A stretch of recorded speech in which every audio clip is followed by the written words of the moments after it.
Imagine biting into a fresh, crunchy salad or a spicy Mexican dish only to be hit with a wave of soapiness that makes your taste buds recoil. For some people, this is the unfortunate reality of eating cilantro, an herb that's notoriously polarizing. But here's the surprising truth. If cilantro tastes like soap to you, it's not just your taste buds playing tricks on you. It's actually in your genes. According to family medicine specialist Neha Vyas, MD, cilantro is one of the most divisive herbs in modern cooking, and the reason lies in a specific genetic variation that makes some people super sensitive to its unique flavor and aroma.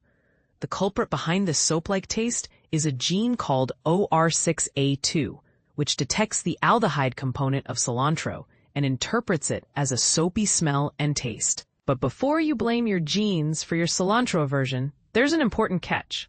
Unlike other fixed genetic traits like eye or hair color, your preference for cilantro can be influenced by environmental factors.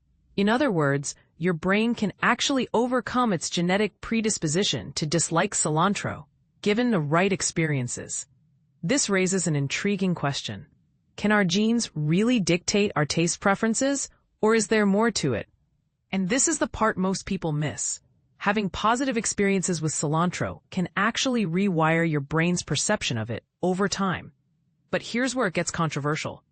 Does this mean that our genetic makeup is not as fixed as we think, and that our surroundings can shape our preferences in profound ways? As we delve into the fascinating world of taste and genetics, we're left with more questions than answers. For instance, what other foods might be affected by our genetic variations, and how can we harness the power of environmental factors to change our preferences? The debate is ongoing, and we'd love to hear from you. Do you think our genes should be the ultimate arbiter of our taste preferences, or can we truly overcome our genetic predispositions through experience and exposure?